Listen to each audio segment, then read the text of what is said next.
Good afternoon, everyone. I'm James Crummell. Chain pharmacies continue closing throughout the Midstate. And although this won't make up for all of that, there is a little bit of good news this afternoon for one Midstate city. Seth Kaplan joins us live now in Harrisburg with the story. Good afternoon, Seth. Good afternoon, James. Yeah, we are standing outside an example of the bad news. This is the Rite Aid on McClay Street, closing soon. You see those signs there that become all too familiar. Store closing, total inventory blowout.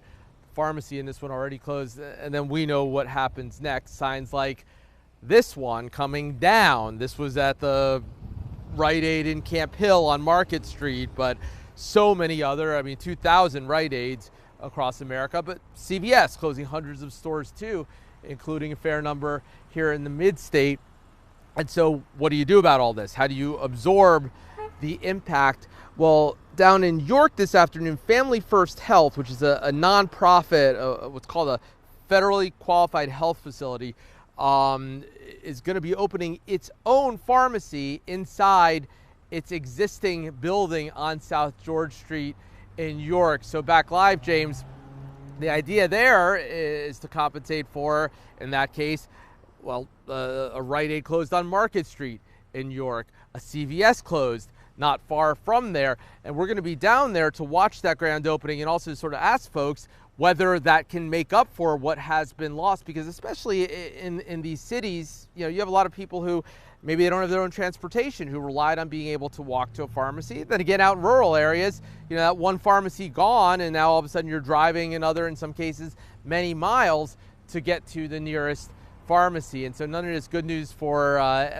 anybody, but we'll see again whether that interesting example of a nonprofit opening its own pharmacy to fill the gap will at least absorb part of the blow in York, and have that story coming up tonight beginning at 5.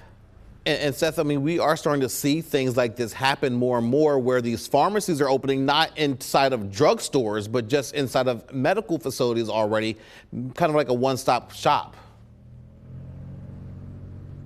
Exactly. And in some cases, it's almost a return to how things used to be. And pharmacies used to be smaller stores, and then we got used to how things have been all these decades, these 15, 18,000 square foot stores where you have all the other things inside in addition to the pharmacy itself.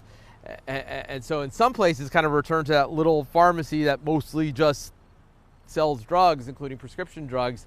And we'll have to see here how this all shakes out, but clearly an evolution here in the model. There's a pharmacy just up 3rd Street here in Harrisburg that has a sign out, a small independent pharmacy welcoming Rite Aid customers. So they're in that way trying to absorb the loss of this Rite Aid, which has, like so many others, served so many people here for so many years. Yeah, and it just affects so many people. Seth Kaplan, live there in Harrisburg.